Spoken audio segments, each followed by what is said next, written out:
Hi everybody, we're students from MSU Denver ornithology class, and we're here today to talk to you about birding etiquette. My name's Sophia Parrish.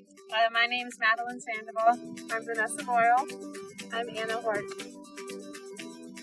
Part 1 to responsible birding. First, promote the welfare of birds in their environment, and avoid stressing birds or exposing them to danger. Don't get too close to birds, so make sure you watch them from a distance. Be cautious during observation, photography, sound recording, or filming. Limit the use for methods of attracting birds, and never try to attract birds in heavily birded areas or attracting species that are threatened or endangered. And don't advertise the presence of a rare bird. You don't want too many people crowding their environment and scaring them away. So don't post your rare bird sighting on social media.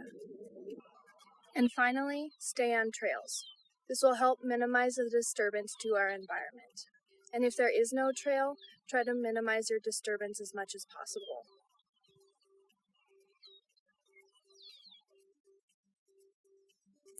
Let's learn how to respect the law and the rights of others.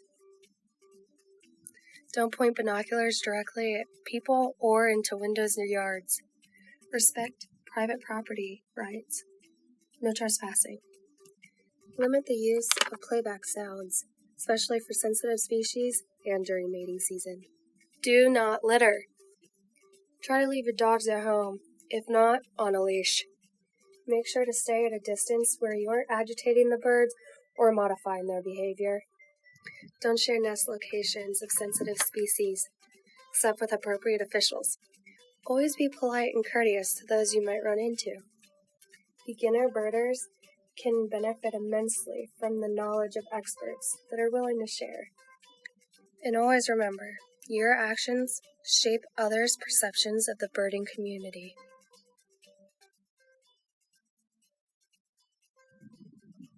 Many people spend a lot of time and money into birding in their own backyard. It is important to create and maintain a safe environment for these birds.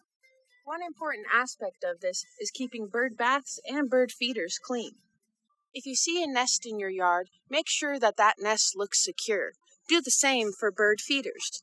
If you do use bird baths and bird feeders, make sure that the environment you place them in is safe from predators.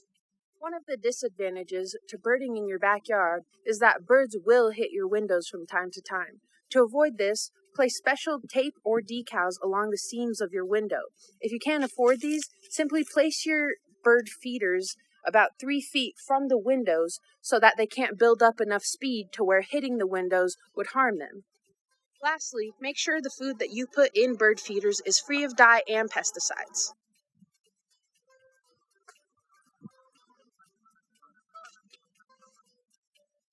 Ethical birding, part 4, birding with a group. Birding with a group can be super fun because you're sharing your hobby with a bunch of other people and you're more likely to see more birds. More eyes, more birds. If you're taking some friends out for the first time, you want to exemplify good role model behavior. Be a good steward. That means informing them about the laws around you and how to put the birds first. Consider going with a smaller group to lessen the stress on the birds and so you're not disturbing others around you. And if you do have a bigger group, then try to keep a bigger distance between you and the birds. If you see other people behaving unethically, ask them to stop and explain to them why their behavior is inappropriate.